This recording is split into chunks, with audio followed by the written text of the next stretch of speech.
Assalamualaikum warahmatullahi wabarakatuh. Selamat pagi anak-anak. Bagaimana kabarnya? Alhamdulillah.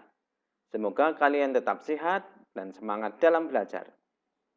Anak-anak, pada kesempatan kali ini kita akan mempelajari akhlak terpuji kepada diri sendiri.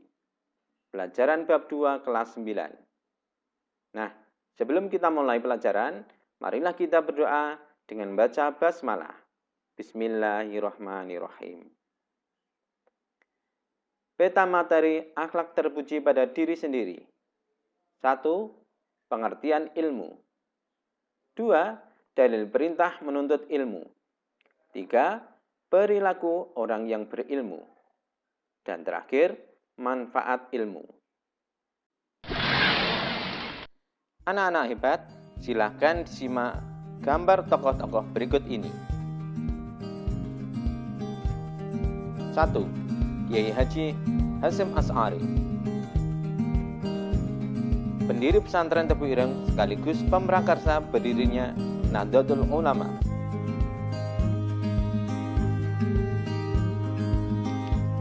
2. Kiai Haji Ahmad Dahlan, seorang tokoh pembaharuan Islam dan juga pendiri Muhammadiyah. 3. Insinyur Soekarno, seorang presiden pertama, juga seorang arsitek yang sangat terkenal. Salah satu karya desain arsiteknya adalah Masjid Istiqlal. Dan yang keempat, B.J. Habibie, Presiden ketiga Republik Indonesia, seorang insinyur yang ahli dalam bidang konstruksi pesawat. Sekarang kita memasuki materi yang pertama, berilmu. Arti dan pentingnya berilmu. Kata berilmu berasal dari bahasa Arab ilmun, yang berarti pengetahuan, kepandaian tentang sesuatu. Lawan kata ilmu ialah jahlun, yang berarti kebodohan atau ketidaktahuan. Seseorang dikatakan berilmu apabila memiliki kemampuan dalam bidang tertentu. Misal, memiliki kemampuan tentang menggambar. Anak-anak hebat, dengan ilmu hidup di dunia menjadi mudah. Demikian pula, untuk mencapai kebahagiaan akhirat juga harus memiliki ilmu. Mengapa demikian? Karena kebahagiaan akhirat hanya dapat dicapai dengan berilmu dan mengamalkan ajaran agama secara benar. Dalam hal ilmu, manusia dapat dikelompokkan menjadi 4 golongan, yaitu pertama, orang yang tahu dan tahu bahwa dirinya tahu. Yang kedua, orang yang tahu tetapi tidak tahu bahwa dirinya tidak tahu. Yang ketiga, orang yang tidak tahu tetapi tahu bahwa dirinya tidak tahu. Yang keempat, orang yang tidak tahu tetapi tidak tahu bahwa dirinya tidak tahu.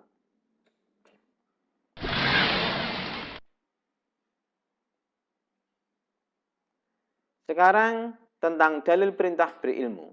Dalil perintah berilmu terdapat dalam surat Al-Mujadilah ayat 11 yang berbunyi, Ya ayyuhalladzina amanu idza qila lakum tafassahu fil majalisi fafsahu yafsahillahu lakum wa idza qila suzu fansuzu yarfa'illahu alladzina amanu minkum walladzina utul ilm walladzina utul ilma darajat wallahu bima ta'maluna khabir. Artinya, hei orang-orang yang beriman, apabila dikatakan kepadamu, berilah kelapangan di dalam majelis, maka lapangkanlah. Niscaya Allah akan memberikan kelapangan untukmu. Dan apabila dikatakan, berdirilah kamu, maka berdirilah. Niscaya Allah akan mengangkat derajat orang-orang yang beriman di antaramu dan orang-orang yang diberi ilmu pengetahuan beberapa derajat. Dan Allah SWT Maha mengetahui apa yang kamu kerjakan.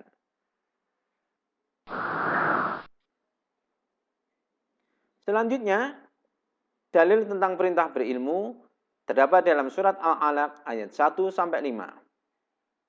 yang berbunyi, Iqra' bismi rabbikal ladzi khalaq. Khalaqal insana min 'alaq. Iqra' wa rabbukal akram. Alladzi 'allama bil qalam. 'Allamal insana ma lam ya'lam. Artinya, bacalah dengan menyebut nama Tuhanmu yang menciptakan. Dia telah menciptakan manusia dari segumpal darah. Bacalah dengan nama Tuhanmu yang maha pemurah, yang mengajar manusia dengan perantara kalam. Dia mengajar kepada manusia apa yang tidak diketahuinya. Selanjutnya, bentuk atau ciri-ciri orang yang berilmu. Anak-anak hebat, ada beberapa ciri-ciri orang yang berilmu. A. Mau menjaga dan mengamalkan ilmunya karena Allah SWT. B. Semakin berilmu, semakin santun dalam bersikap dan berperilaku. C. Dapat menjadi teladan di mana saja berada. D. Lebih suka bekerja daripada banyak bicara. E. Jika berbicara cenderung berdasarkan ilmu. Dan ciri terakhir, bijaksana dalam memutuskan suatu masalah. Anak-anak hebat, dalil di atas secara tegas menyuruh kita untuk membaca atau belajar.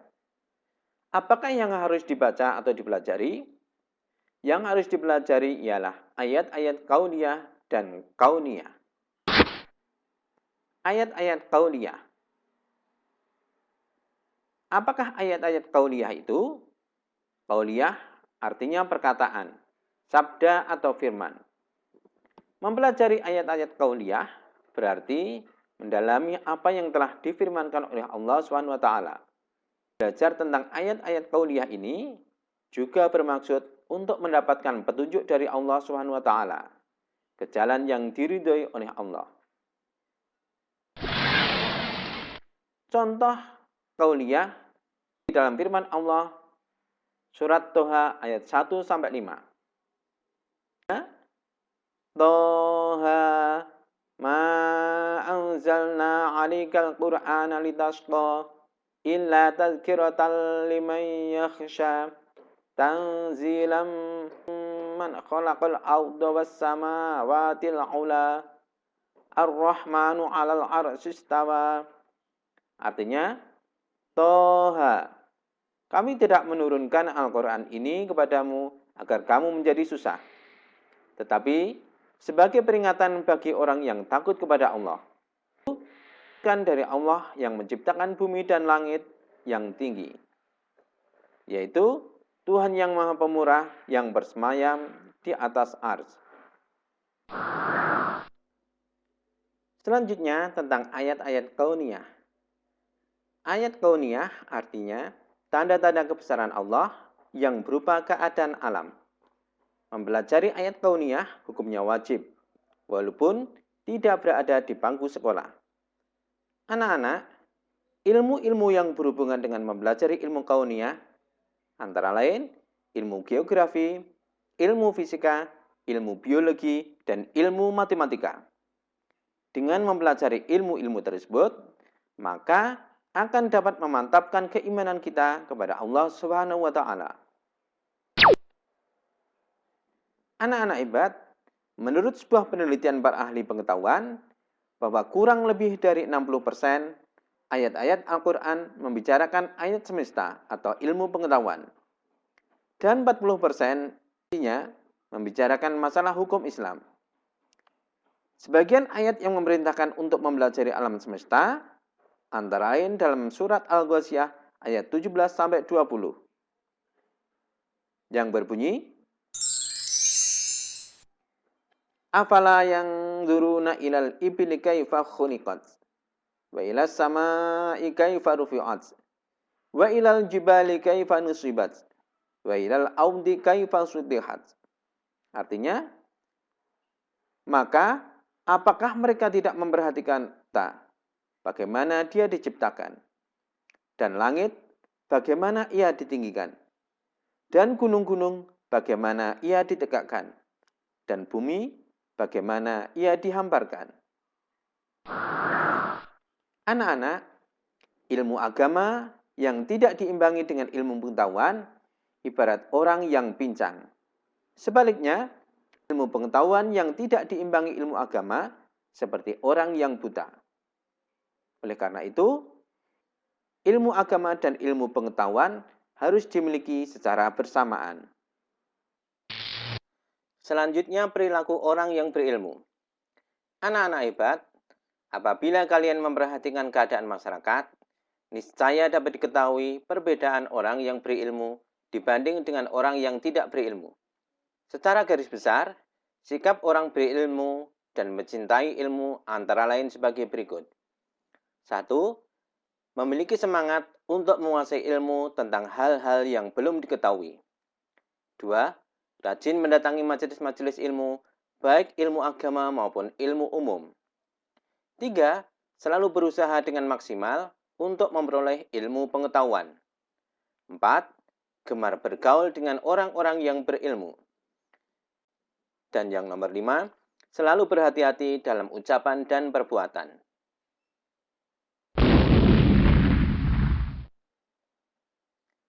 Sekarang tentang manfaat ilmu.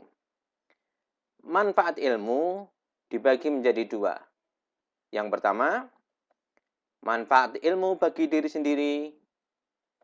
Dan yang kedua, manfaat ilmu bagi orang lain. Apa manfaat ilmu bagi diri sendiri? 1. Ilmunya menjadi semakin luas. 2. Menjalankan perintah Allah Subhanahu wa Ta'ala. 3. Hidup lebih bermanfaat dan lebih terarah. 4. Lebih mudah mencapai keabsahan dalam beribadah.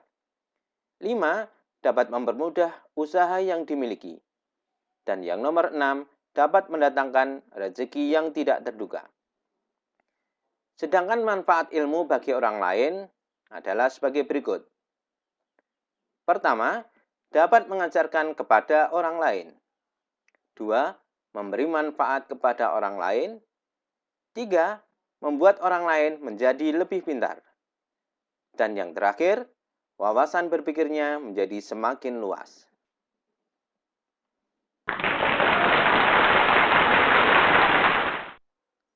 Anak-anak, cukup sekian pertemuan pada kesempatan kali ini, dan sekarang silahkan dikerjakan soal latihan sebagai berikut. 1. Tulislah surat Al-Mujadalah ayat 11 beserta terjemahannya. 2. Jelaskan makna yang terkandung di dalam ayat tersebut. Dan nomor 3, carilah manfaat ilmu bagi diri sendiri dan orang lain minimal 3.